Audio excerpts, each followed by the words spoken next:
يا سيدي معالي الوزير حياك. هاي حسين بس هي ايش رحم الله والديك. يا ولدي حياكم، هلا بيكم وتشرف بيكم يا ولد. هذا حجي ابوه. هلا السلام عليكم.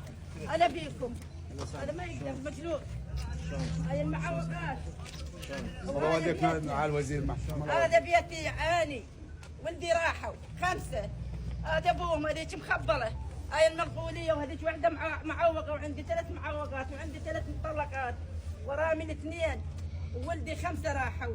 ابني حجزوا راتبه راح انحجز صار لنا 9 اشهر ما انحجز حجزوه ما اعرف. يا سيدي هو مدني. وين مدني؟ هو 2005 توفى وحجزوا يعني راتبه. حجزوا راتبه وتحت. عندنا بالوزاره منهم الداخليه اكو الداخليه ولدها بس كلهم بالدفاع. ايه بس هذا مدني. هذا مدني. ايه هذا مدني عزل.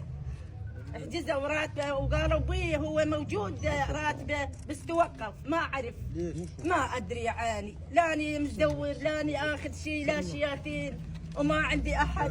مؤسسه الشهداء؟ ايه مالت في المؤسسه. في المؤسسه مال الشهداء. ايه عاني. اريد رقم تليفونك.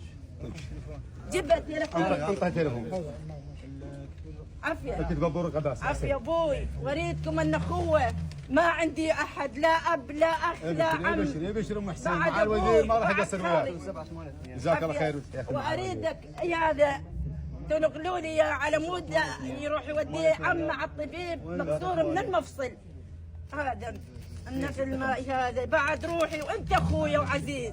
يا هلا بيكم يا حياتي وتشرف بيكم. يلا طولي بالك طولي بالك. والله ما عدت على الولد لا اخ لا عم غير عامة الله. واريدكم تجيبوا لي هذا الولد. عافية يا حياتي يا بعد امي وبعد ابوي. هلا بيكم يا بعد ابوي. اريدكم تنقلوا لي شيلوا الولد.